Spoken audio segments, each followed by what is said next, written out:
My name is Sophia. At 31, I work part-time at a neighborhood supermarket. Today is the beginning of November. This time of year, things start to get busy as we head towards the year end. Manager, I'd like to discuss some time off over Christmas. Would that be all right? Well, that's unusual. It's not like you to ask for time off. The truth is, we're thinking of spending Christmas at my husband's parents' house this year. I'm afraid I'll need to take the 24th and 25th off. Oh, that's what it's about. Of course, that's fine. You're always working hard, Sophia. Thank you. That's a great help. Isn't your husband's family based quite far away? And you're from around here, right, Sophia? Yes, I'm from the neighboring town, but my husband is from Boston. Boston, huh? That's quite a distance. Yes, it is. Unfortunately, due to circumstances, we haven't been able to introduce Alexander yet. Oh, that's why. Even more reason for you to head back. Don't worry about the store. Go and visit.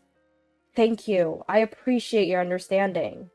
Alexander is my son, now 2 years old, and attending a child care center. When I gave birth 2 years ago, a certain societal issue made it difficult to introduce him, and we haven't found the right time. Recently, things have finally started to calm down, and it seemed like a good time. My husband Lucas is a medical technician at a hospital, and it has been difficult for him to take time off, so we were particularly keen to make it happen this Christmas. Do you think you can get time off for Christmas? I think I'll be okay, Sophia. What about you? Yeah, I got the okay from my manager. Lucas returns home after Alexander is asleep. As we share a late dinner, Lucas asks me the question. Today, we had agreed to discuss whether we could both get time off from work. Oh, by the way, I'll call my dad. He tried to reach me while I was on my way home. Whenever there's news, it's always my dad who calls. My mom is a quiet type. She tends to delegate communication tasks to my dad. That's true, now that you mention it. My father-in-law has a cheerful personality and was quite friendly when we first visited to announce our marriage. He's always laughing and engaging in conversation. On the other hand, mother-in-law, as Lucas puts it, is quiet and speaks sparingly. Honestly, since getting married, we've hardly had the chance to converse, and I was hoping this visit to Lucas's home would help close the distance a bit. Hello? Dad? What's up? Ah, got it. I'll talk to Sophia about it later. Lucas hung up the phone and turned to me. Dad, he's really excited to meet Alexander. Can't stop talking about it. What? He said to let him know if there's anything you want or need. I wonder what's going to happen when we get there. But I'm glad they're excited. My parents also said we should go this year. They said we should introduce Alexander. But you love father-in-law and mother-in-law too, don't you? We're both in the same boat, aren't we? And so, looking forward to our return to Lucas's home, the day finally arrived. Christmas morning. After about a 4-hour drive, we arrived at Lucas's house, just before noon. I knew sister-in-law's family had already arrived because their car was parked there. Merry Christmas! Merry Christmas! We called out as we stepped into the entrance. And there, with a beaming smile, was father-in-law. Good job on the drive! Take it easy today. And in father-in-law's arms was Ava, sister-in-law's daughter. Ah! Merry Christmas! Ava, you've grown so much. I'm 6 years old now. Really? You're in elementary school? Yeah. Oh, there's Alexander. Ava stepped down from father-in-law's embrace and gave a bright smile to Alexander, who I was holding. Alexander returned her smile. How cute! Come on in, come on in! As father-in-law suggested, we entered the house. In the living room were sister-in-laws Isabella and Isabella's husband. Isabella's husband shifted his gaze to us and offered a smile. In contrast, Isabella looked at us with a straight face. Merry Christmas! Merry Christmas! Isabella's husband greeted us. However, there was no response from Isabella for some reason. I felt a bit awkward, but then Lucas, who came to the living room later, greeted them. Henry, Isabella, Merry Christmas. Oh, we haven't seen each other for a while, have we? Have you been? Isabella, who had been staring at us until a moment ago, now flashed us a smile. Did they just ignore me? But it seemed like neither Isabella's husband nor Lucas noticed. Maybe I'm overthinking this, I thought, and acted like nothing was wrong as I sat down in the living room. Lucas, watch Alexander for a bit. I'm going to help mother-in-law in the kitchen. Huh? I'm good, really. No, it's important to help out when you can. I asked Lucas to keep an eye on Alexander and then headed to the kitchen where mother-in-law was. Throughout all of this, Isabella didn't even look my way, but I chose not to let it bother me. I found mother-in-law in the kitchen and said, "Mother-in-law, Merry Christmas! Let me help you." As soon as I said this, mother-in-law glared at me, bumped my shoulder, and said, "You're in the way." What? Mother-in-law then left for the living room. I could hear her say, "Oh, Lucas, Merry Christmas. Have you been well?" What's going on? First sister-in-law, and now mother-in-law. Did I do something wrong? I couldn't think of anything I might have done. Lucas and I have been married for 4 years, and it's been 2 years since Alexander was born. We haven't really spoken, or even communicated much over the phone during this time. What could it be? I don't understand. Maybe I shouldn't let it bother me. We were planning to head home later that day, so I decided I would discuss it with Lucas when we had the time and stopped worrying about it for the moment. When I returned to the living room and took Alexander from Lucas, father-in-law said, "Here you go, Alexander. Monetary gifts for you." Alexander seemed really happy with the envelope father-in-law handed him. "Ah, Sophia, did you hear that? Alexander just said thank you to me. What a smart kid." Father-in-law looked really happy, but what caught my attention was the sight of mother-in-law and sister-in-law grinning as soon as Alexander received the envelope. It wasn't just a simple grin, it seemed rather sarcastic. I instinctively felt they were up to something, but I reassured myself, nothing like this has ever happened before. It must all be in my head. And so, time passed, and in the evening, we headed home. The next day, we went to my parents' house. Since we see them often, Alexander was all smiles when he saw his grandparents. "Merry Christmas!" "Your grandpa and grandma have presents for you!" Lucas and I were a bit taken aback by how much my parents spoiled Alexander. Just like the day before, my dad handed Alexander monetary gifts. "Ah! Oh, Sophia, did you hear that? Alexander just said thank you to me." "You're kidding. That's exactly what father-in-law said." Everyone laughed, and as I took the monetary gifts from Alexander, I felt something unusual with my hand. Why does it feel so heavy? I had not sensed anything inside the envelope when I received it from my father-in-law the day before. Yet, I couldn't help but wonder at that moment. He wouldn't have put $100 in here, would he? Is that even okay? I decided to chalk it up to my parents' indulgent love for Alexander. Our home is about a 30-minute drive from where we were, so we ate lunch and then headed back. After giving Alexander a bath and putting him to bed, I decided to check the monetary gifts. Oh, it is indeed $100. Just like last year, huh? I kind of feel guilty. Huh. Well, we'll have to give something back in return, won't we? Just like last year, my parents didn't hold back. Given I'm an only child and Alexander is their first grandchild, I understand their affection. Nevertheless, I was a little flabbergasted. Yet, I also felt grateful, so I jotted down the amount of money received. But my dad seemed quite eager too. Huh. He was totally in sync with my father-in-law. This year will be interesting. Last year, since we couldn't meet, they had sent us a gift card. Yes, and the amount on the card was $100. They were thrilled to have a grandson, weren't they? Remembering my father-in-law holding Alexander and talking happily the day before, I continued the conversation and opened the envelope. That's when the unexpected happened. Wait, what? A leaf? There was a single green leaf inside the envelope. I was at a loss for words. Then, Lucas, startled by my reaction, exclaimed, "What? A leaf? What on earth is this?" Ha! He started to laugh uproariously, but what came to mind at that moment was the behavior of my mother-in-law and Isabella. No way, I thought. Anyway, I'll call them. They'll surely be concerned about this too. Lucas seemed to think it was all a prank, and while laughing, he tried to call my father-in-law, but there was no answer. Oh, they might be in the shower. Let me try calling Mom. Lucas then called his mother. It seemed she answered, and he told her about the leaf. From her surprised reaction, it was clear she was explaining something to Lucas. Oh, so that's what it was. Huh. All right, I'll let Sophia know. What? You want to talk to Sophia? Me? Hold on a sec. Lucas pulled the phone away from his ear and said, Mom sounds super apologetic. She says she wants to apologize to you, Sophia. Is that okay? Huh? Sure. While his words were surprising, I reluctantly took the phone from Lucas and picked up the call. Hello? And just like that, mother-in-law went completely silent. Then I heard a faint, familiar laugh in the background that sounded like Isabella.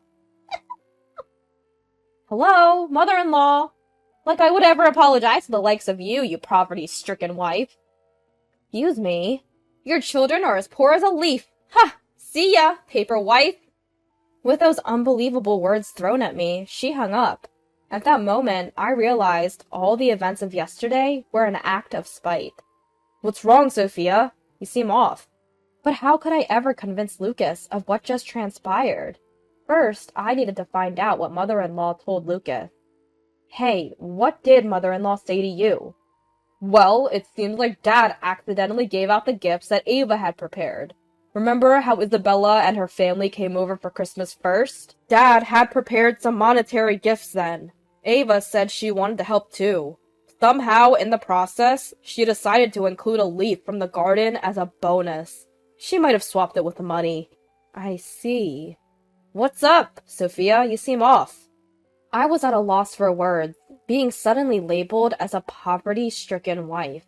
I've never been through something like this before, and I couldn't find the right words to explain what happened. Actually, But just at that moment, a call came in from father-in-law. Oh, sorry, it's Dad. Maybe he's calling back, Lucas said, putting the phone on the table, switching it to speaker. The phone rustled. Huh? Dad! Did you call by mistake? Huh? Lucas? Oh, it says Lucas! On the phone! Huh? Ava, is that you? Yeah, you got it. It turns out Ava was the one who called back, using father-in-law's phone. You're going to get in trouble with Grandpa, Ava. That's fine. I wanted to talk. Grandpa's in the shower. It's all good. Plus, Grandpa always says we should answer the phone when it rings. So I'm talking for him. While it's nice that Ava is happy to talk on the phone, this isn't the right time. Perhaps sensing my mood, Lucas said, Sorry, Ava, we're in the middle of an important conversation. Oh, really? Well, that's a bummer. Bye, Lucas. And bye, poor auntie. Wait, Ava! Huh? What's up? What did you say at the end? Both Lucas and I didn't miss what Ava had said at the end. It sounded like she said, poor wife. Because Mommy's grandma also calls Auntie poor wife. She just said it earlier, too. Right now, Mom and Grandma are chatting over coffee. Ava, could you explain to Lucas what you mean by earlier? Earlier? When Grandma was on the phone? Yes. So here's the thing. Broke wife once mentioned this to me. It's all about the leaf. Mom used to prepare the leaf with a smile and taught me all about it. She said that for the less fortunate, monetary gifts come down to a single leaf. What? Lucas looked at me with a baffled expression. All I could do was stay silent. That's when my sister-in-law, who had noticed Ava's phone call, shouted, Ava! However, at that same moment, my father-in-law said, We'll talk about it later. Feeling confused about what was happening, I saw the phone being handed over from Ava to my father-in-law. Sorry about that, I was taking a shower. Then, when I got dressed and came out, I found Ava saying something outrageous. So, you heard it too, Dad. I'm sorry, Lucas. Could you hand the phone to Sophia? No worries, Dad. We're on speaker. Sophia's listening too. Alright, Sophia, was what Ava just said true? And those bizarre words were targeted at you, right? Yes, that's right. My father-in-law stammered over his words. Behind him, I could hear my mother-in-law and sister-in-law speaking rapidly and agitatedly, as if trying to make excuses. My father-in-law sighed deeply. I am truly sorry. Please don't blame Ava. She didn't mean any harm. No, it's all right. We don't mind at all. Ava's not at fault here. Thank you. I'll follow up on this matter. Isabella's here too. We'll confirm things with her.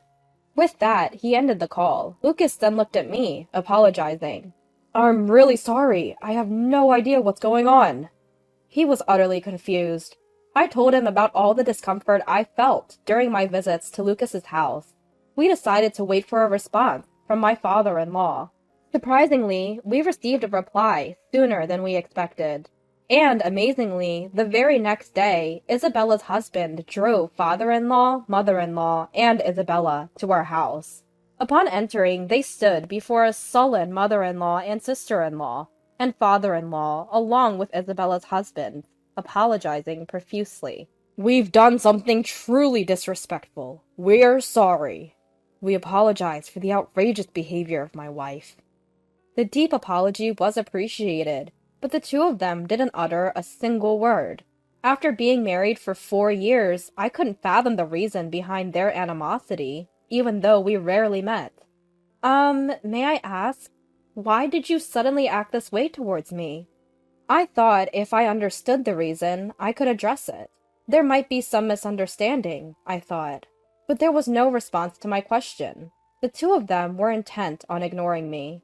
Father-in-law, enraged by their attitude, shouted, "Answer her!"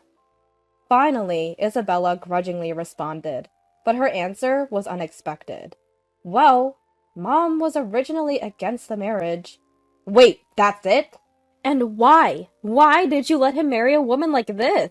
A woman who doesn't even wear a single brand name item, who dresses in mass-produced, cheap clothes. Indeed, I'm not interested in branded items. On the other hand, Isabella is the type who likes branded goods, and my mother-in-law also owns and wears a few brand-named items. Are you saying... Don't tell me that's the only reason you insulted her. Huh? That's all it is. I just don't want her in our family. I wish they would divorce soon and she would just disappear, you know? You! How could you say something so rude? And what about you? Why are you supporting such a woman? You're a top-tier company employee, an elite. You should choose someone suitable for our family, right? Despite Lucas being a well-qualified medical professional, we can't accept such a woman as a family member, can we? Upon hearing Isabella's true feelings, her husband was speechless. However, it would soon be proven by the next words of my mother-in-law that this attitude was inherited from her. Originally, you see, I had found a suitable partner for Lucas. Despite that, he brought home some unknown woman and declared they were getting married. It was a true shock. What? You were doing such a thing without telling us! There are limits to what's acceptable to do to Sophia. It's fine, isn't it? She's just a poor girl, isn't she? Her parents didn't seem very impressive either. Quite impoverished, don't you think? She wasn't wearing a single branded item. In other words, she's from a struggling household that finds it hard to make ends meet, right? What? What are you saying? Besides, to love a child born of such a woman? Impossible. It would taint our precious Ava. We had plans for her to marry a friend's child. Upon hearing his mother's true feelings, Lucas was speechless. I felt the same way, wondering how I could have missed all this. If I consider that my father-in-law called not out of interest, but disinterest, everything makes sense as harassment. Well, it's fine if you divorce. Please, do it as soon as possible. Let's go. We don't need to get involved in this farce. Just as my father-in-law was about to say something, I was ready to clear up a misunderstanding, for the sake of my pride. The ones who dramatically opened the living room door were my parents. It's been a while. Father-in-law, mother-in-law, did Sophia call you? Yep, it must be hard to be talked about like that without saying anything, right? When I heard that my father-in-law was coming over, I had contacted my parents. It seems they had heard some of the mother-in-law's terrible comments from outside the door. Their timing was perfect. My parents approached mother-in-law with serious faces. What is it? Then my parents took out business cards from their breast pockets and said, "Here you go." Amazingly, they dropped their business cards at mother-in-law's feet, their attitude seeming to say, "Pick it up." I had to try hard to suppress my laughter. The one who rose to their bait was Isabella, picking up the business card and shouting, "Such arrogance from a poor person! You didn't even wear any branded items today, and your clothes look mass-produced," as soon as she looked at the card. Mom? Startled, mother-in-law also looked at the business card Isabella held.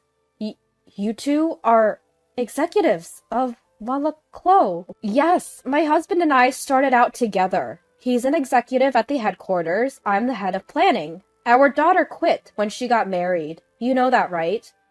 Both of my parents are currently working at the headquarters of Lala Clo, a famous low-cost apparel brand. I also, after graduating from college. While I had spoken to my father-in-law and mother-in-law about myself at the time of our marriage, my parents had never explained their situation. So, she could go back to work anytime she wanted, right? What? That's amazing. You work at that famous fashion brand's major corporation. So, what do you mean we're poor? That my grandchild is the grandchild of a poor wife? Because you oppose the marriage, it's okay to harass us? That's not... We're really sorry. But that apology was only because my parents held executive jobs. Needless to say, it was beyond the point of being resolved by just an apology. Henry looked disappointed as he said, "I thought it was a good thing to leave Ava with my parents." "But you..." I stuttered. "I'll drive you home, but after that, we'll live separately." What? What are you talking about? I'm glad I got to see your true face. Let's discuss our divorce when we get home. Henry then left the house. At that moment, my father-in-law also stood up, bowed deeply to my parents, saying, "I'm really sorry for what happened." He then turned to us. "I'm really sorry. I'll be in touch." Looking sternly at my pale-faced mother-in-law, he said, "Be prepared when you get home," before he too exited our house. My mother-in-law and Isabella hurriedly grabbed their belongings and rushed out of our home. I caught my breath at home after my parents kindly offered to pick up Alexander from the childcare center. Later, I received a call from my father-in-law. He told me that my mother-in-law had been forcibly sent back to her parents' house. It's a de facto separation. Apparently, they made this decision because they were unsure what she might do to Alexander. But it's a separation with a premise of divorce, and it seems they are waiting for the right timing. As for Isabella, the divorce was finalized immediately after she returned home. Henry obtained custody of Ava. Isabella, of course, has taken refuge in my mother-in-law's house, but she seems to be getting a good scolding from my mother-in-law's mother, who knows the truth, and is currently on a job hunt. We continue to live our busy daily lives. It feels really good to not only see our child grow up as parents, but also to share this joy with his grandparents.